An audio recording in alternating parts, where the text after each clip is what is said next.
This is the Essential Podcast from S&P Global. My name is Nathan Hunt. There are less fish in the ocean, less songbirds in the air. The world's forests continue to fall to the axe, and the very ground beneath our feet has become increasingly sterile, deprived of the microbes that make our planet's soil so fertile. Biodiversity loss is a crisis, but is it a crisis markets care about? To help answer that question, I am joined today by Ashim Paun, Global Co-Head of ESG Research, Climate Change Strategist at HSBC. Ashim is also the co-author of a recent article entitled Paradise Lost? Why Investors Must Address the Biodiversity Crisis Next. Ashim, thank you for joining me on the podcast. Thank you very much, Nathan. I'm very glad to be with you, sir. Your paper makes an economic, market-based argument for protecting biodiversity. Is that because you believe that an anthropocentric argument should be primary, or because you believe that such an argument is more likely to persuade people to act? It's true that my report focuses more on the socioeconomics of biodiversity loss. That definitely isn't because of any clear message that humans should come first. That question really, though, is a matter of moral philosophy, I think, of ethics. Some believe in the primacy of humankind and that the natural world exists to serve and provide to us, whereas others believe that non-human life, is just as important. I guess different religions may have even pointed down certain directions, but this is probably just as likely to be about personal ethics, especially now. But really, we don't get into that in our research. I guess the report is focused on markets because that's my audience, really. I work in HSBC's investment bank, and my job is to advise investors, and in this case, about why the biodiversity crisis is an important sustainability issue for them to focus on as they put money to work and as they size allocations as well. Define biodiversity for me. There's no one definition, but for me, and I guess this is probably a construct from several of the different definitions I've seen around, but I would say something like the idea that biodiversity is about variability amongst organisms and the ecosystems which they're part of, and it should include also changes in abundance and distribution and capture the complex relationships between species as well. The Convention on Biological Diversity's definition includes diversity within species, between species, and of ecosystems. That's pretty simple, but captures it, I think. There's a common way in which biodiversity is sold to a general audience using charismatic vertebrates, fluffy creatures with big eyes. Can you explain why biodiversity matters beyond just the extinction of our most cuddly co-inhabitants? Sold is a good word. I'm sure there's evidence showing that campaigns featuring a tiger or a panda receive better responses than those with a microbe or a mollusk on the ticket. So I guess many people are keen to see certain flagship species protected. But the way to protect these is, amongst other things, to protect the ecosystems in which they live, their habitats. So to protect a tiger, you need to protect the forests that they live in and the prey they subsist on, which will take you all the way down to the soil microbes at the bottom of the chain. And that's important. If your question then is, why does that diversity matter? Well, starting with an anthropocentric stance, i.e. human-centered, it matters to our very existence. We need biodiversity for regulation of natural cycles, such as clean air, water and soil, weather patterns also. We use natural materials for building, food.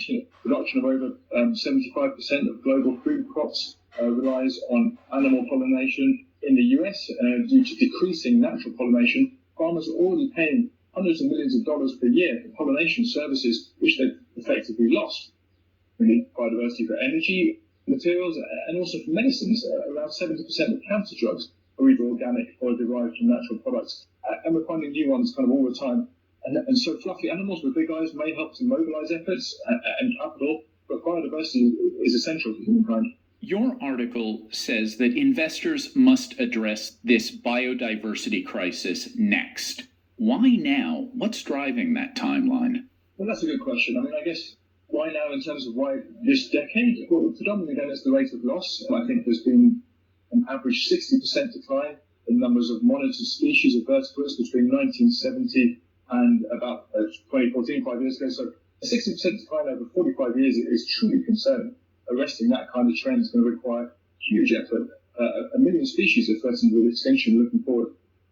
But we could also talk about the timeliness, the current context in terms of this year as well. The context then is the pandemic.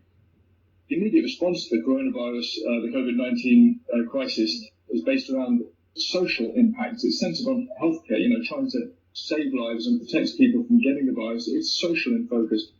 The next stage then, policymakers very quickly, as we've already seen in the US or the UK where I sit, the next stage then is economic. How can we keep people in jobs, keep food on the table, keep supply chains going. But after this, once the dust settles, however long that takes and whatever exactly that means, we believe the world must and will focus more on the cause of the pandemic. And the cause comes from our treatment of and interaction with nature and the environment. The COVID-19 coronavirus is an example of a deadly zoonotic infection. That means one that is passed from humans to animals. And there's been many other high-profile examples in the past, like SARS, more recently, Ebola, HIV, Zika. These are all major pathogens we've had to contend with this century alone. Many zoonotic viruses have been transmitted to humans via consumption of wild animals and through the parallel wildlife trade. Worryingly, I guess, university studies have found that the number of infectious diseases which can be transmitted from animals to humans is growing, with 75% of emerging pathogens found to be zoonotic. And so, in our report, we really describe the current COVID-19 crisis as something of a clarion call for how we treat nature. The more I read on this topic, the more I see that microbes are destiny for the success of planet Earth. Talk to me about microbes. What do they do? Why do we need them? I'm no expert here, but I can say that microbes are often neglected in conversations about risks in this area. And this probably relates partly back to what you were saying about fluffy creatures with big eyes getting all the attention. But microbes are really very important in so many ways. These are tiny single or multi-cell organisms which live in air and soil and water, and many species, including ourselves, depend on them. We need them for digestion, for instance. Microbes also break down organisms at the end of their lives, another important service that they provide. Soil microbes, then, are essential to much agriculture, but often we destroy them through unsustainable farming practices. And really, this is just a way of highlighting the fact that we need to protect entire ecosystems, all of biodiversity. We really can't focus on individual species because things as small as microbes are essential for how the largest organisms on this world live. Biodiversity is taking a hit everywhere. What are the factors that have led to a collapse in the number of species on Earth since 1970? That's a very good question. Indeed, our nature is under threat as never before. You allude to, we've lost so many species just in recent decades, and we've threatened species and ecosystems in a number of ways, including by deforestation, particularly but not only in the tropics. There are other types of land degradation, pollution of the water, of the soil, of the air, to overhunting and harvesting of wild animals, whether it's sport or food. And then the last but by no means least, of course, this kind of greater systemic threat of climate change as well. And then, of course, linked to many of these, there's a demographic angle. As our population increases and we pursue economic growth above other development metrics, so the threat intensifies. What this means is that 3/4 of the land has been severely altered by human actions and around 2/3 of the marine environment. And these pressures we put on the natural world are already acute, and in many cases, in fact, in most of those cases, are definitely intensifying.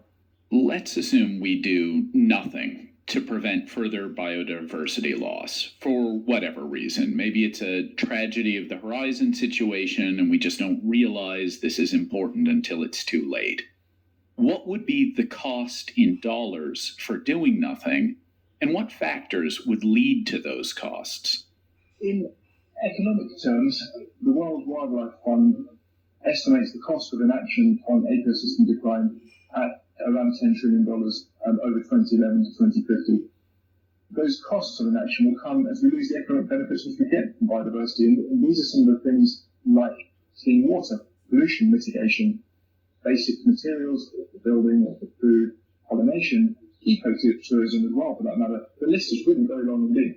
Let's take that from the other side. What is the cost of doing something to prevent the loss of biodiversity? So in terms of preventative action, we can find estimates of between $150 billion of annual global investment needed, and something around 3 times that amount to protect the world's land and marine ecosystems. With our very existence at risk if don't protect our biodiversity and ecosystems, should we even try and put a financial capital valuation on our natural capital? This is an ethical question again. In a way, though, I think a key reason why we've allowed such degradation of the environment is because markets haven't been required to value it. And so financial and industrial capitalism allows it to be used, whether as a source of materials or as a sink for pollution, at low or zero costs. In economic terms, that's what you or I might refer to as environmental externalities. In terms of actual numbers, in its recent Biodiversity Action Plan, part of the EU Green Deal, the European Commission cites research which estimates the world has already lost up to $18.5 trillion per year in ecosystem services over the last 25 years or so.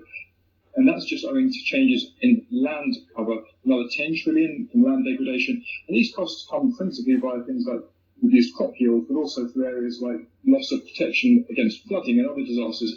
And of course, we have, on top of all of that, this lost option value of potential new sources of medicine, which we haven't even discovered yet. To that point, is this something the market can be trusted to do, potentially through ESG measurement and investing, or is this something that requires governments and NGOs? That is a great question. I mean, I think markets have to address the biodiversity crisis now, or they don't to their own peril. In the same way that we've had over the last 10 years really a rocketing of understanding of the importance of tackling the climate crisis, now I believe we have the same thing around the biodiversity crisis, the same kind of risks inherent. Nevertheless, I'm not sure markets alone can be trusted to price something which is taken for nothing. Given the urgency here, civil society pressure and policy frameworks, regulatory measures are likely to be essential. But I believe companies and industries can and will improve how they operate if they see reputational or business rationale to do so.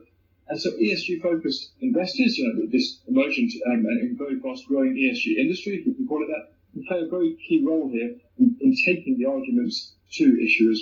Returning to the tragedy of the horizon, or perhaps the tragedy of the commons, a lot of what you're talking about sounds like something markets are classically bad at. The losses are collective. What aspects of biodiversity loss matter at the company or industry level? I think that is a great question and really zones in on this problem we have, which is that many environmental issues are around collectivized losses, and in a way that maybe that's the role of regulators to try and push and the burden onto those who cause some of the risks which society as a whole may face. I think in terms of sectoral risks, though, perhaps agribusiness probably faces many of the greater biodiversity risks, linked to pollinators, as we've discussed, but also other factors as well, including pests and loss of water availability and loss of soil nutrients, changed weather patterns which are altered when the regulating service provided by intact forests and other ecosystems is removed. And there's other sectors, of course. I mean, beverage companies need clean water. That's a well-publicized example of how changes to ecosystem services, to hydrological cycles, can impact companies and local industries. Fisheries face increasing challenges. But going forward, we'll see increasing pressure, in our view, on companies from a variety of sectors to improve on how they interact with nature. And I guess within that, our uncertain high-impact examples include paper and packaging, mining, oil and gas, other types of energy, chemicals, utilities. These are some of the sectors which, if they don't do things well, can really have very, very large impacts on their surrounding ecosystems.